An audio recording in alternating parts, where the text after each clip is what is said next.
Middle ઇસ્ટના યુદ્ધની આગ હાલ વિશ્વને સળગાવી રહી છે ત્યારે સવાલ ચોક્કસ છે કે આખરે આ યુદ્ધ ક્યારે અટકશે।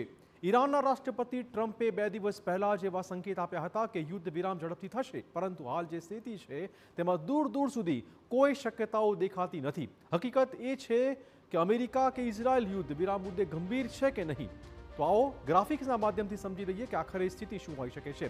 યુદ્ધ વિરામ વિશે રાષ્ટ્રપતિ ટ્રમ્પ ખુદ પોતે અવઢવમાં હોય તેવું ચોક્કસ લાગી રહ્યું છે। આ યુદ્ધ ક્યારે સમાપ્ત થશે તે મુદ્દે કોઈ ચોક્કસ તેમનો પક્ષ નથી। તેમણે કહ્યું કે મેં બધું મેળવી લીધું છે, પરંતુ હમણાં યુદ્ધ રોકવામાં નહીં આવે। આ દાવો કર્યો છે ટ્રમ્પે।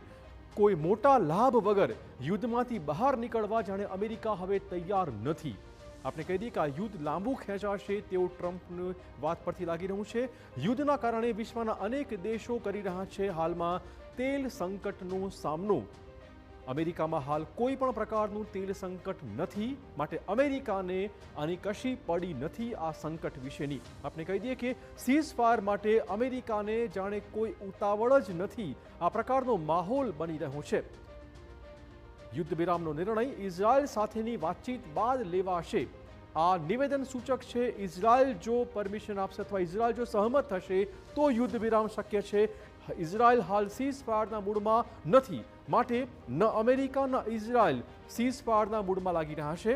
ઇસ્લામિક રેવોલ્યુશનરી ગાર્ડને સંપૂર્ણ ધ્વસ્ત કરવાનો ઇઝરાયલનો ઈરાદો હાલમાં સ્પષ્ટ જાહેર કરવામાં આવ્યો છે। આથી છેવટ સુધી લડવા માટે ઇઝરાયલ તૈયાર છે। ઈરાન પીછેહટ માટે કે અમેરિકા સાથે વાતચીત કરવા પણ તૈયાર નથી।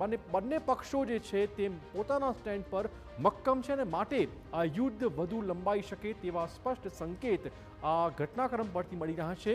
યુદ્ધમાં થયેલા નુકસાનની ભરપાઈ વગર યુદ્ધ વિરામ નથી શક્ય, આ સ્પષ્ટ કહેવું છે ઈરાનનું। ઈરાનના સુરક્ષા સચિવે યુદ્ધ ભીષણ બનવાની ચીમકી પણ ઉચ્ચારી છે, માટે અમેરિકા કે ઇઝરાયલ કે ઈરાન કોઈ પણ પોતાના પક્ષમાં ઝૂકવાના મૂડમાં જરાય નથી, અને ત્યાં સુધી નહીં અટકીએ જ્યાં સુધી ટ્રમ્પને ભૂલનો પસ્તાવો નહીં થાય।